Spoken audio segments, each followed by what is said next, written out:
আরও কিছু কথা আমি সুস্পষ্ট করতে চাই, সেটা হচ্ছে একটা বাংলাদেশের সর্বোচ্চ বিদ্যাপীঠ থেকে মাস্টার্স কমপ্লিট করে মেধাবীরা যখন এই ডিপার্টমেন্টে আসে তাদের বেতন শুরু হয় সর্বসাকল্যে 17,530 টাকা দিয়ে। এই বর্তমানে জিনিসপত্রের দামের যে ঊর্ধ্বগতি, জাতির কাছে আমার প্রশ্ন থাকলো যে একজন শিক্ষক কীভাবে মানসম্মত জীবনযাপন করতে পারে।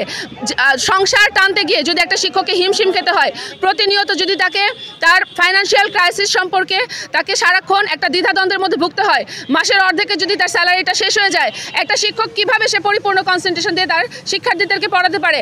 উই নিড 10th গ্রেড, কমপক্ষে 30,000 টাকা স্যালারি না হলে এই দেশের শিক্ষকরা কখনোই এই শিক্ষকদের দুর্দশা কোনোদিন ঘুচবে না।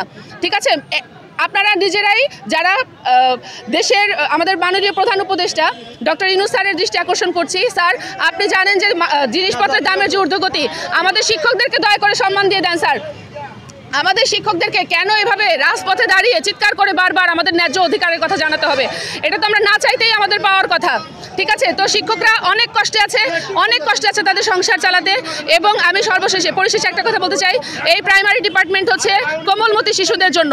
এই কোমলমতি শিশুদের তারা যাতে মেধাবীদের দ্বারা শিক্ষা পায়। আপনার কাছে কোশ্চেন ছিল যে আপনার ফ্যামিলি নিয়ে চলতে কিভাবে চলতে? হ্যাঁ, এই যে আমি সেটাই বললাম, শুধু আমি কেন, আমি সারা বাংলাদেশের সকল সহকারী শিক্ষকদের মাউথপিস হিসেবে কথা বলছি। স্যার, অবশ্যই কষ্ট হয়। 20,000 টাকা স্যালারিতে আমি বারবার বললাম যে জিনিসপত্রের দামের ঊর্ধ্বগতি নিয়ে চলতে আমার রাস্তায় অর্ধেকের বেশি টাকা স্যালারি, আমার স্যালারির অর্ধেকের বেশি টাকা শেষ হয়ে যাচ্ছে। তাহলে আমি আমার সংসার নিয়ে আমি কিভাবে মানসম্মত জীবনযাপন করতে পারি?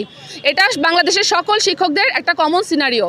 ঠিক আছে, তো সেটাই আমি বলছি যে মেধাবীদেরকে এই ডিপার্টমেন্টে ধরে রাখতে হলে অবশ্যই আপনারা যারা ঊর্ধ্বতন কর্মকর্তা আছেন আমাদের 10ম গ্রেডটা দিয়ে দিন। অসংখ্য ধন্যবাদ।